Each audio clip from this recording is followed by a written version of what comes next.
Hello everyone, एक new video में आपका फिर से स्वागत है। बागडुआ एजुकेशनल प्लेटफॉर्म सूरतगढ़ में आज हम बात करेंगे पत्ती चक्रवात और उसके प्रकार के बारे में। तो एक बार इसको सोशल मीडिया पर शेयर करें। कोई भी कॉम्पिटिटिव एग्जाम की आप तैयारी कर रहे हैं उन सभी के लिए क्लास काफी यूजफुल साबित होगी।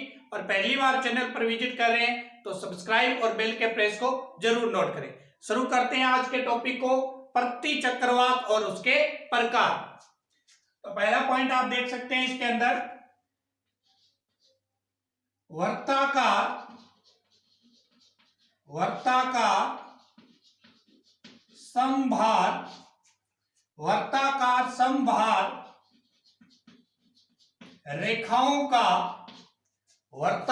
समभार रेखाओं का ऐसा वायु का प्रक्रम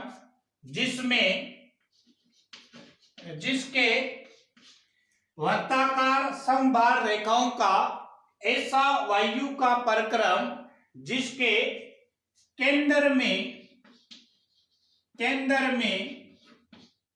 उच्च वायु दाब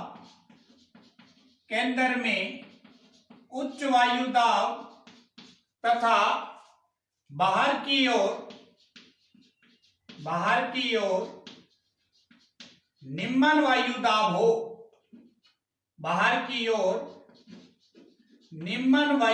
हो, उसको क्या बोलते हैं? पत्ती चक्रवात बोलते हैं। वर्ताकार समभार रेखाओं का ऐसा प्रक्रम जिसके केंद्र में उच्च वायु दाब हो और बाहर की ओर मतलब परिधि की ओर कैसा हो? निम्न वायु दाब हो, तो उस प्रक्रम को हम पत्ती चक्रवात बोलते हैं, जो चक्रवात के बिल्कुल विपरीत होता है।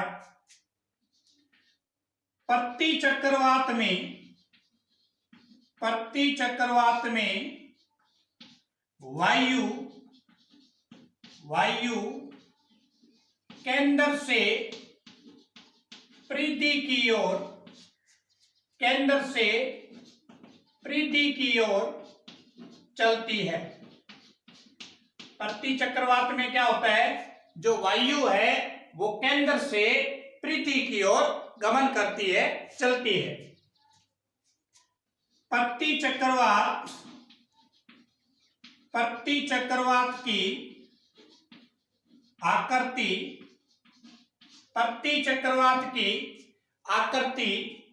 गोलाकार होती है। पत्ती चक्रवात की आकृति गोलाकार होती है। कभी कभी वी के आकार की भी होती है। वैसे तो पत्ती चक्रवात की आकृति गोलाकार होती है, कभी कभी वी शेप के आकार का भी आकार बन जाता है। पत्ती चक्रवात में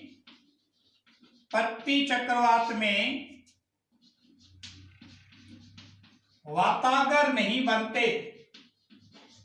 पत्ती चक्रवात में वातागर नहीं बनते हैं। यह भी पत्ती चक्रवात का एक विशिष्ट गुण है। पत्ती चक्रवात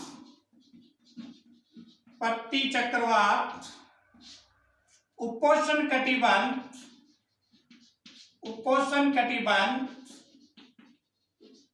में सर्वाधिक आते हैं।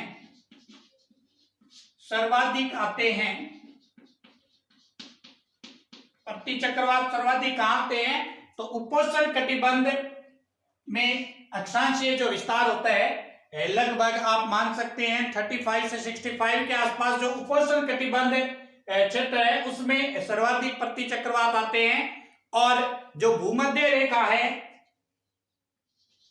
भूमध्य रेखीय अक्षांश में पत्ती चक्रवात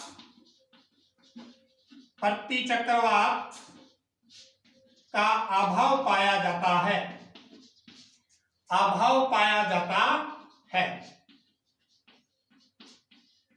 तो कहां पर पत्ती चक्रवात सर्वाधिक आते हैं?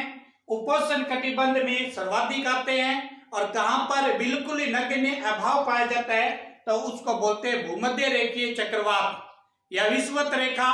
अक्षांशीय विस्तार में भी प्रति चक्रवात भूमध्य रेखा को विषुवत रेखा के नाम से भी जानते हैं, तो वहां भी प्रति चक्रवात का अभाव पाया जाता है। प्रति चक्रवात में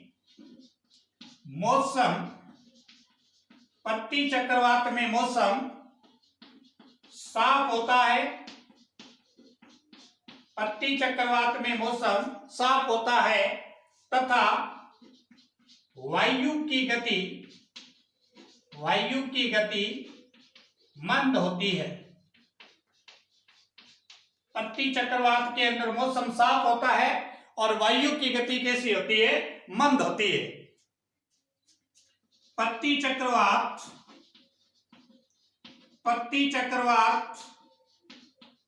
के लिए विशाल क्षेत्र होता है, लगभग 950 वर्ग किलोमीटर तक विस्तृत हो सकता है। प्रति चक्रवात का क्षेत्र विशाल होता है और लगभग 950 वर्ग किलोमीटर तक विस्तृत हो सकता है। अब प्रति चक्रवात की डायरेक्शन कैसी होती है, दिशा कैसी होती है, तो इसके लिए हम फेरेल के नियम को पढ़ते हैं। तो फेरेल के नियम के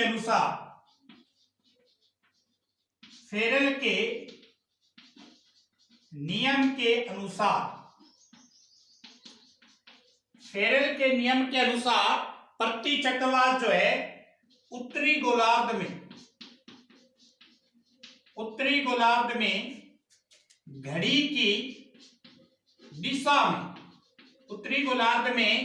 घड़ी की दिशा में और दक्षिणी गोलार्ध में घड़ी के विपरीत दिशा में होता है।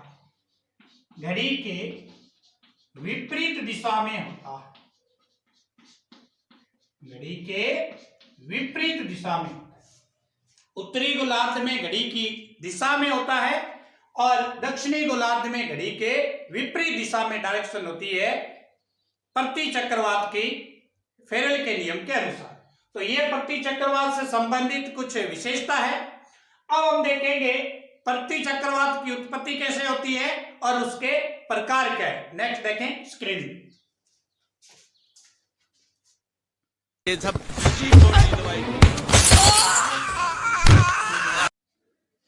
नेक्स्ट देखते हैं हम प्रति चक्रवात की उत्पत्ति। तो प्रति चक्रवात की उत्पत्ति कैसे होती है?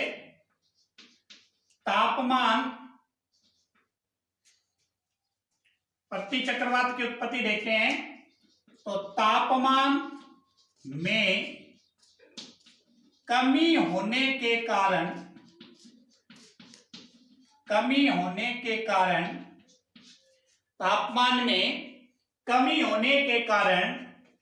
वायु दाब अधिक होता है। ये एक नियम होता है कि वायु दाब और तापमान का विपरीत संबंध होता है। तापमान में कमी होने के कारण वायु दाब क्या हो जाता है? अधिक हो जाता है। ऊपर की वायु राशियां वायु दाब अधिक होने के कारण नीचे की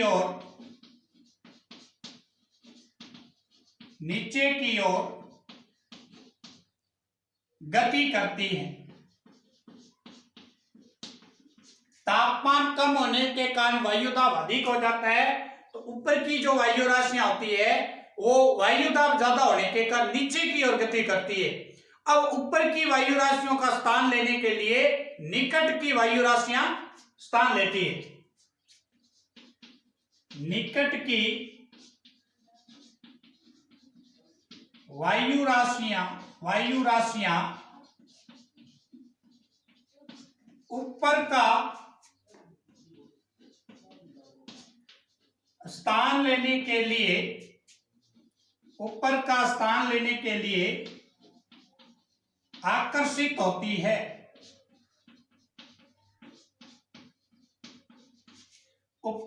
निकट की वायु राशियां ऊपर का स्थान लेने के लिए आकर्षित होती है और इसी के कारण प्रति चक्रवात की उत्पत्ति होती है। एक शब्द में अगर बोलें तो हम कह सकते हैं कि वायु की अपसरण व अभिसरण, वायु की अपसरण व अभिसरण गतियों के कारण प्रति चक्रवात उत्पन्न होता है। प्रति चक्रवात उत्पन्न होता है। वायु की अपसरण गतियों के कारण क्या उत्पन्न होता है? प्रति चक्रवात उत्पन्न होता है। तो ये तो प्रति चक्रवात उत्पन्न कैसे होता है वो है। अब देखते हैं इसके टाइप्स कितने होते हैं। 3 प्रकार के प्रति चक्रवात हम पढ़ते हैं। एक होता है शीतोष्ण प्रति चक्रवात। पहला कौन सा है? शीतोष्ण प्रति चक्रवात। अब ये शीतोष्ण प्रति चक्रवात कहां आता है? तो शीतोष्ण प्रति चक्रवात आता है, शीतोष्ण प्रति चक्रवात जो है वो कहां आता है? आर्कटिक महासागर, आर्कटिक महासागर के तट, ठीक है ना। शीतोष्ण प्रति चक्रवात कहां आएगा? आर्कटिक महासागर के तट पर। और ये क्या होता है? कुछ शीतोष्ण प्रति चक्रवात स्थायी होते हैं और कुछ अस्थायी होते हैं।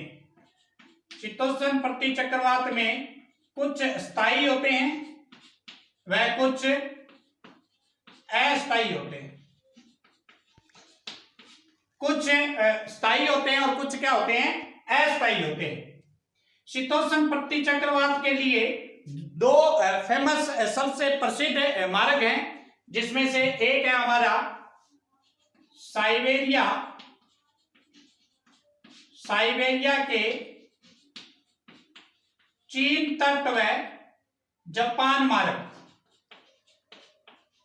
चीन तट व जापान मार्ग, ये एक शीतोष्ण प्रति चक्रवात का एक मार्ग है। दूसरा है कनाडा व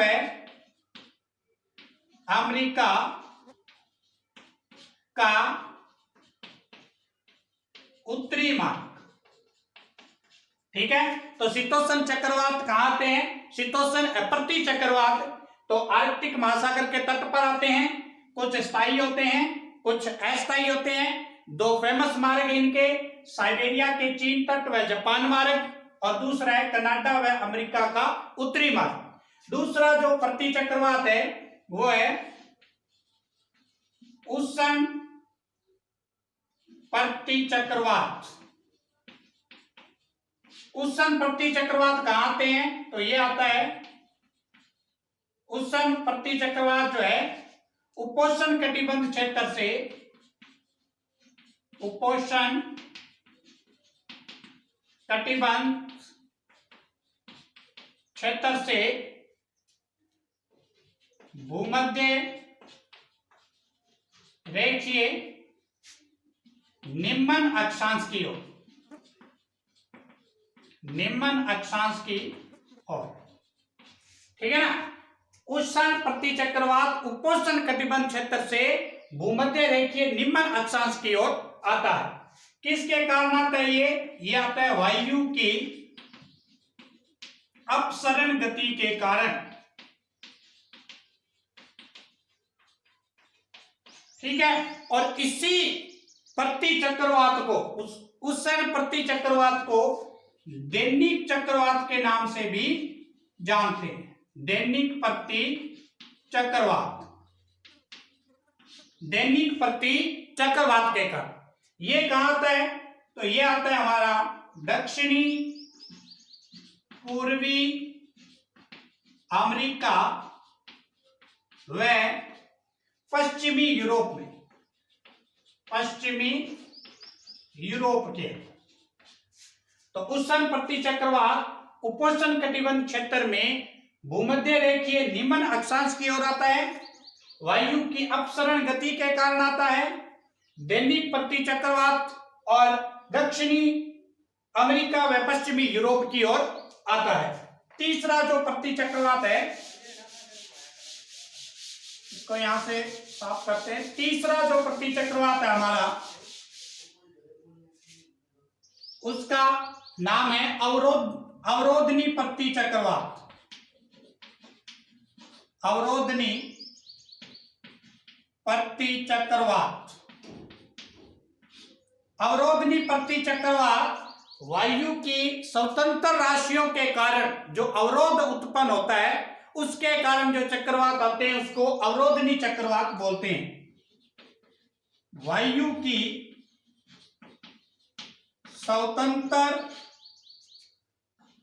गति में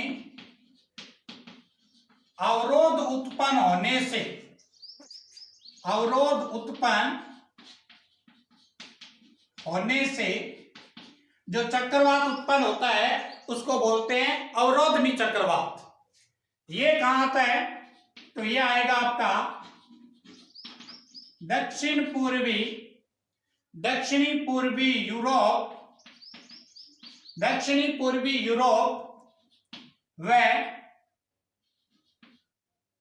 व आर्कटिक महासागर, सॉरी हिंद महासागर। कहा? हिंद महासागर। हिंद महासागर। तो ये 3 प्रकार के प्रतिचक्रवात है, शीतोष्ण प्रतिचक्रवात, उष्ण प्रतिचक्रवात और अवरोधनी प्रतिचक्रवात। कौन सा कहां आता है, क्या इसका मार्ग है, तो ये आज हमने थोड़ी डिटेल से बात की आपके साथ। किसी भी कॉम्पिटिटिव एग्जाम की अगर आप तैयारी कर रहे हैं, उन सभी के लिए इतने कॉन्सेप्ट अगर आप याद रखते हैं तो प्रतिचक्रवात में कभी भी आप मात नहीं खाने वाले।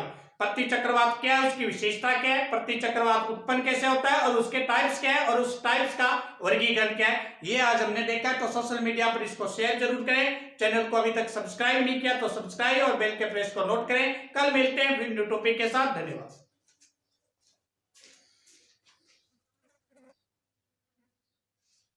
बुरा साले भविष्य बता रही है कि